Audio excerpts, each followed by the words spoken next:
તો આ text book નો ક્રમ પ્રથમ 6 કાર્બોક્સિલિક એસિડ સમૂહ માટે આપણે જોયું. હવે આપણે લખી શકીએ ક્લોરીન થી નંબરનો નિર્બળ કોણ છે? ક્લોરીન. એટલે CH2Cl COOH. પછી શું આવશે? CH2 bromine COOH. પછી શું આવશે? CH2. જો અહીં ક્લોરીન કરતા નિર્બળ બ્રોમિન છે. હવે આપણે સાદો કાર્બોક્સિલિક એસિડ લઈએ કે જેમાં કોઈ ઇલેક્ટ્રોન આકર્ષક સમૂહ નથી અને ઇલેક્ટ્રોન દાતા સમૂહ નથી, જેને ફોર્મિક એસિડ કહેવાય. મિથેનોઇક એસિડ લઈએ. હજી બ્રોમિન કરતા આયોડિન નહીં આવત. અહીંયા આયોડિન લખી શકાય પણ આપણે બધા લખતા નથી, આપણે એને સમજી શકીએ છીએ. Formic acid. હવે હું તમને એમ કહેવા માંગુ છું કે આની જગ્યાએ અહીંયા ક્લોરીન બીજા નંબર ઉપર છે 1 2. હવે ત્રીજા નંબર ઉપર લઈએ.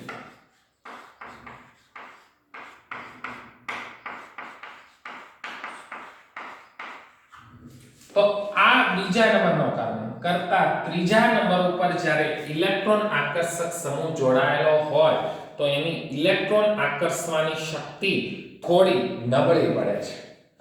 બરાબર? એટલે ફોર્મિક એસિડ છે એના કરતા પણ નિર્બળ એસિડ છે, કારણ કે ક્લોરીન થોડો દૂર ગયો. ઇલેક્ટ્રોન આકર્ષક સમૂહની શક્તિ અહીંયા દૂર છે, એનાથી નિર્બળ છે બેન્ઝોઇક એસિડ. C6H5COOH. સીધો જ જોડાયેલો હોય ત્યારે. આ જુઓ, બેન્ઝોઇક એસિડ સીધો જ જોડાયેલો છે. અને પછી CH2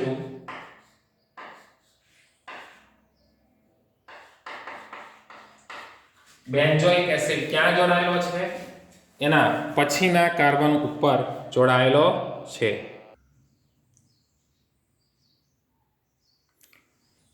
અહીંયા આપણે જોઈ રહ્યા છીએ કે આ ફિનાઇલ સમૂહ છે એ ક્લોરો ઇથાઇલ કરતા નિર્બળ ઇલેક્ટ્રોન આકર્ષક સમૂહ છે. આ ફિનાઇલ છે ઇલેક્ટ્રોન આકર્ષક જ છે, પણ શ્રેણીમાં જુઓ એનું સ્થાન છેડે છે. હવે આ મિથાઇલ ફિનાઇલ અને મિથાઇલ આ ઇથાઇલ એ બધા ઇલેક્ટ્રોન દાતા સમૂહ છે. જ્યારે કાર્બોક્સિલિક એસિડ સમૂહ સાથે ઇલેક્ટ્રોન દાતા સમૂહ જોડાયેલા હોય ત્યારે એસિડિકતા વધારવાને બદલે ઘટાડે છે. એસિડિકતા ઘટાડે છે. કઈ રીતના જુઓ, અહીંયા જોડાયેલો સમૂહ ધારો કે ઇલેક્ટ્રોન ડોનેટિંગ ગ્રુપ છે, ઇલેક્ટ્રોન દાતા સમૂહ ગુજરાતીમાં કહેવાય ઇલેક્ટ્રોન દાતા સમૂહ. એ કાર્બોક્સિલિક એસિડની એસિડિકતામાં ઘટાડો કરે છે. શા માટે? કે જ્યારે કાર્બોક્સિલિક એસિડ છે એક ઇલેક્ટ્રોન ગુમાવી દે એટલે કાર્બોક્સિલેટ આયન માઈનસ બને. તો આ ઇલેક્ટ્રોન દાતા સમૂહ છે એ ઓક્સિજનને કેવો બનાવે? ઋણ. એક તો ઋણ હતો અને ઉપરથી પાછો ઋણ વીજભાર આવે આ બાજુ. એટલે ઇલેક્ટ્રોન દાતા સમૂહ જેવા કે મિથાઇલ, ઇથાઇલ, આલ્કાઇલ સમૂહો છે એ એસિડિકતામાં ઘટાડો કરે છે. એ શું કરે છે? એસિડિકતામાં ઘટાડો કરે છે. કાર્બોક્સિલિક સમૂહ સાથે ફિનાઇલ અને વિનાઇલ જેવા સમૂહ સીધા જ જોડાવાથી બનતા કાર્બોક્સિલિક એસિડની એસિડિકતામાં વધારો થાય. કઈ રીતના? એક ઉદાહરણ દ્વારા સમજાવો.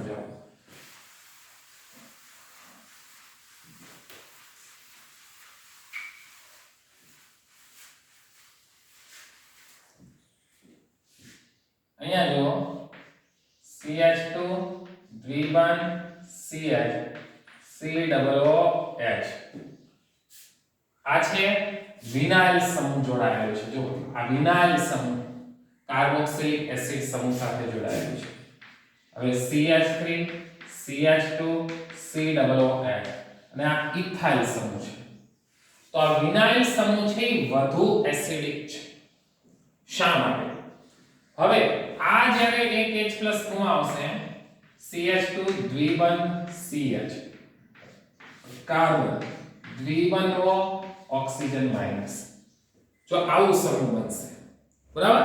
એટલે થાશે શું કે આ દ્વિબંધ અહીંયા આવશે તો આ બધાના ઇલેક્ટ્રોન અહીંયા જતા રહેશે એટલે અહીંયા સંસ્પંદન થશે શું થશે સંસ્પંદન થશે કારણ કે અહીંયા તો પહેલા શું જોડાયેલો હોય કાર્બોક્સિલિક એસિડ એટલે સંસ્પંદનની નિશાની વચ્ચે મૂકું તો CH2 સિંગલ બોન્ડ CH દ્વિબંધ કાર્બન આ ઓક્સિજન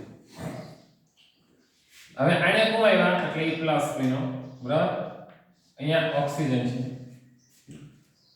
આ પ્લસ આ માઈનસ બન્યો છે 1 2 3 4 આ માઈનસ ઓક્સિજન કેવો છે માઈનસ અને અહીંયા તો OH જ છે એટલે આ વિનાઇલ સમૂહ જ્યારે કાર્બોક્સિલિક એસિડ સમૂહ સાથે જોડાયેલું હોય ત્યારે એમાં સંસ્પંદન થતું હોવાથી કાર્બોક્સિલિક એસિડની એસિડિકતામાં વધારો થાય છે કારણ કે બનતો અનુવર્તી ઋણ આયનની સ્થાયીતા વધે છે હવે આપણે જોઈએ ઇલેક્ટ્રોન દાતા સમૂહની અસર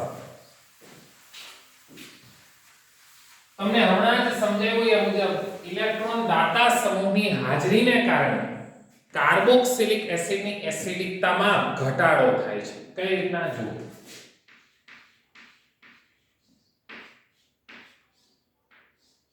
આ સાદું બેન્ઝોઇક એસિડ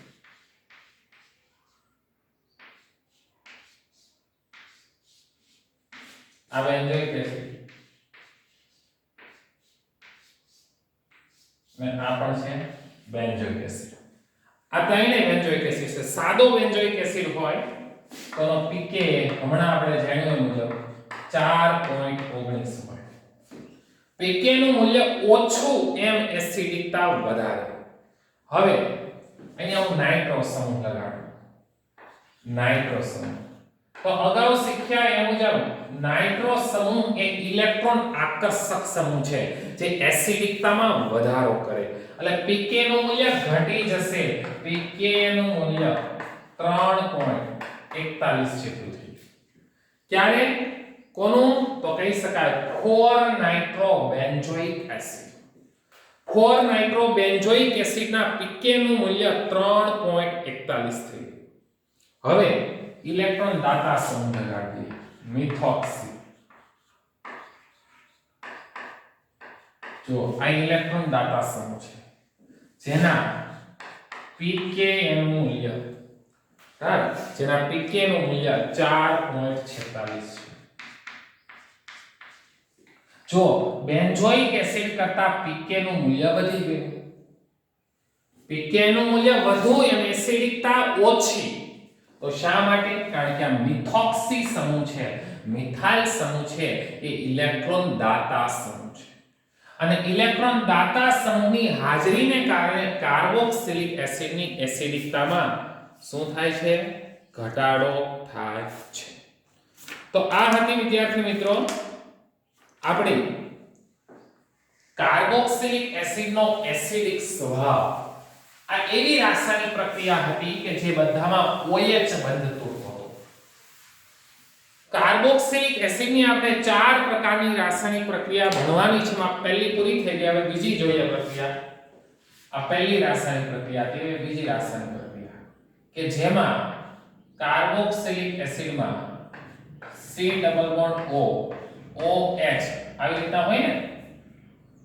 આ કાર્બોનિલ સમૂહ હવે CO બંધ તૂટતી પ્રક્રિયા એટલે જો આ CO બંધ તૂટતી કાર્બન અને ઓક્સિજન વચ્ચેનો બંધ તૂટતી પ્રક્રિયા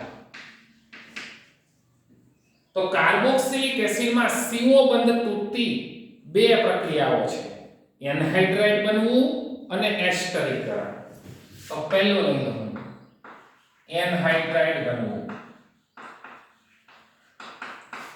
એનહાઇડ્રાઇડ બનવું તો એનહાઇડ્રાઇડ બને એમાં બે ઇથેનોઇક એસિડના અણુ લઈએ આપણે CH3 C double bond O OH C double bond O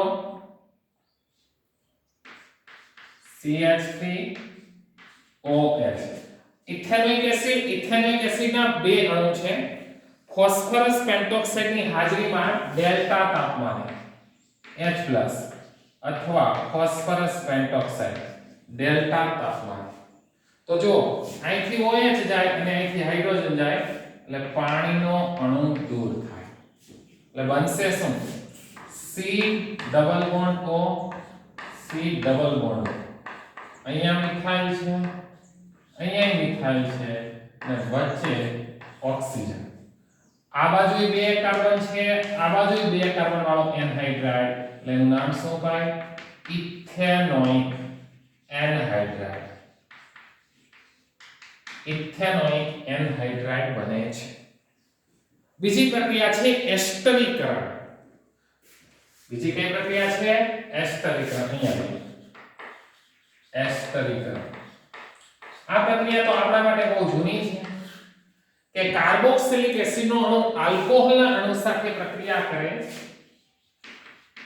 આ કાર્બોક્સિલિક એસિડનો આલ્કોહોલના અણુ સાથે પ્રક્રિયા કરે પ્રતિવર્તી પ્રક્રિયા એસિડ ઉદ્દીપકની હાજરીમાં તો અહીંથી આપણે કયો બંધ કરવાનો છે તો આ C ડબલ બોન્ડ OH આ બંધ કરવાનો એટલે અહીંથી OH જાય અહીંથી હાઇડ્રોજન જાય એટલે મળશે શું R C double bond OR6 એસ્ટર બન્યો અને સાથે સાથે પાણીનો અણુ દૂર થયો અને નિપજ તરીકે આપણને શું મળે છે એસ્ટર આ પ્રક્રિયા પ્રતિવર્તી છે અને એસિડ ઉદ્દીપકની હાજરીમાં થાય છે ને આ પ્રક્રિયા વારંવાર આવે છે બંને પ્રક્રિયાઓ હેલી છે એનહાઇડ્રાઇડ બનવું કાર્બોક્સિલિક એસિડમાંથી અને કાર્બોક્સિલિક એસિડમાંથી એસ્ટર બનવું અને આ બંને પ્રક્રિયામાં કાર્બન ઓક્સિજન વચ્ચેનો બંધ તૂટે છે હવે એની ક્રિયાવિધિ આપેલી છે પણ એ આપણા માટે કંઈ ખાસ કામની નથી